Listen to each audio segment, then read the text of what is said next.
पहले मैं खाकी से पहले से ही वाकिफ़ हूँ, मेरे लिए खाकी नई नहीं है। मैं 2011 से कांस्टेबल के पद पे तैनात थी। उसके बाद मैंने बाड़मेर में रह के 10 साल तक कांस्टेबल की सर्विस की थी।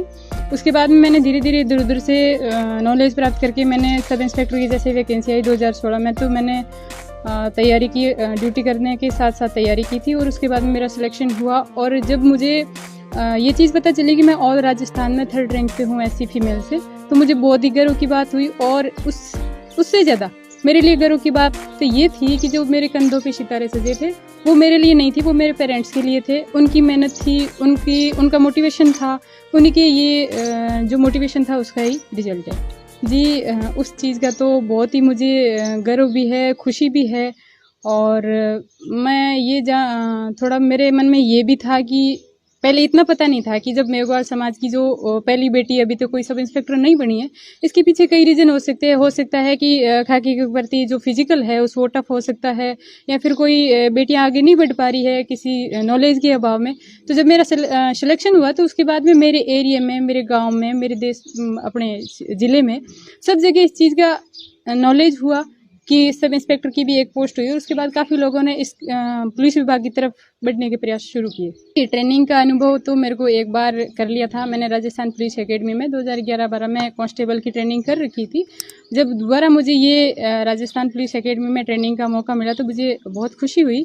और उससे अलग मुझे बहुत कुछ सीखने को मिला। जैसे कांस्टेबल में तो फिजिकली होता है और इंडोर का जैसे कानून का जानकारी होती है, वो जितनी उनको होता है लेवल उसी आधार पे देते हैं। और जैसे इस ट्रेनिंग में मेरे को कानून की जानकारी मिली है, साइबर के संबंधित है या जो भी अदर कानून से रिलेटेड ज्ञान था वो बहुत अच्छा मिला था।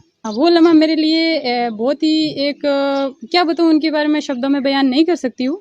क्योंकि जब एक बार राजस्थान पुलिस एकेडमी में ट्रेनिंग कर चुकी थी तो उसके बाद में जब राजस्थान पुलिस एकेडमी 2 बार ऑल इंडिया में गेजेटेड ऑफिसर ट्रेनिंग में 2 बार अवार्ड जीत चुकी थी, तो मुझे बहुत खुशी महसूस हुई थी कि उसी ट्रेनिंग सेंटर में मैं वापस ट्रेनिंग करने जा रही हूँ और मैं एक अच्छे ऑफिसर के रूप में ट्रेनिंग प्राप्त करके बाहर निकलूँगी जी। अब तो मेरी बेसिक ट्रेनिंग पूरी हो गई है। 2 सितंबर को मेरी पासिंग आउट परेड पूरी होके अब मेरा कमांडो कोर्स चलेगा मंडोर ट्रेनिंग सेंटर RPTC में। उसके बाद में मेरे को जोधपुर कमिश्नरेट मिला है और कमिश्नरेट में मेरे को अभी प्रोबेशन के दौरान बाकी बहुत चीज़ें सीखने को मिलेगी। उसमें मैं सीखने का अच्छे प्रयास करूँगी और जो भी बड़े एक ऑफिसर है उनकी जो कार्यशैली अच्छी है उनसे मैं मोटिवेशन होकर अच्छा कार्य करने की प्रयास करूँगी जी। दीक्षांत समारोह था, उस टाइम हमारे लिए एक बेस्ट मोमेंट था जिसको हम कभी भूल नहीं पाएंगे। वो चीज़ थी मेरे लिए सबसे बड़ी कि ये कंधों पे सितारे थे, वो छुपे हुए थे अंदर, उनको बंद कर रखा था हमारे अधिकारियों ने, क्योंकि जब पेरेंट्स आएंगे वो पेरेंट्स उनको ओपन करेंगे। तो वो हमारी परेड भी हो गई थी, तब तक भी बंद थे। मेरे पेरेंट्स वाले परिवार आए वहाँ पे, तो उनको भी ये नहीं पता था कि इनको कैसे खोला जाएगा, इसके अंदर क्या है।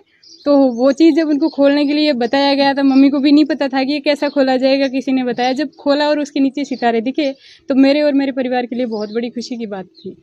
बिल्कुल खाकी से तो मैं वाकिफ़ थी जब कांस्टेबल के पद पे थी, पर जब कांस्टेबल पे रहते हुए मेरे साथ जो अधिकारी थे उनकी कार्यशैली देख के या फिर उनके कंधों पे सितारे वो देख के मैं थोड़ी मोटिवेट हुई। और जब ट्रेनिंग करके वापस घर पे आई तो मेरे लिए तो खुशी की बात थी। उससे बड़ी मेरे परिवार वालों को बहुत खुशी की बात थी, क्योंकि जब मेरे पहले यहाँ से गई थी उस टाइम तो कंधे मेरे खाली थे, उस टाइम कंधे पे कुछ नहीं था। और जब मैं वापस आई तो 2-2 सितारे थे, तो उनके लिए बहुत बड़ी खुशी की बात थी।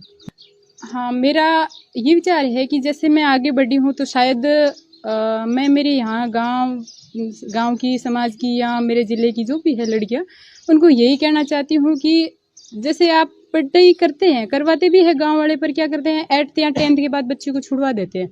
तो वो एक छुड़वाना उन बच्चे के लिए न तो वो पढ़ाई के लिए रहती है और न घर परिवार के काम के लिए रहती है। तो मेरा एक यही कहना है कि उनको बच्चियों को आगे से आगे पढ़ाने की कोशिश करें। अगर कहीं उनको ज्ञान नहीं मिल रहा है, कहीं कोई ज्ञान में कमी है, तो इधर उधर पता करके भी उन बच्चों को आगे बढ़ाने की कोशिश करें।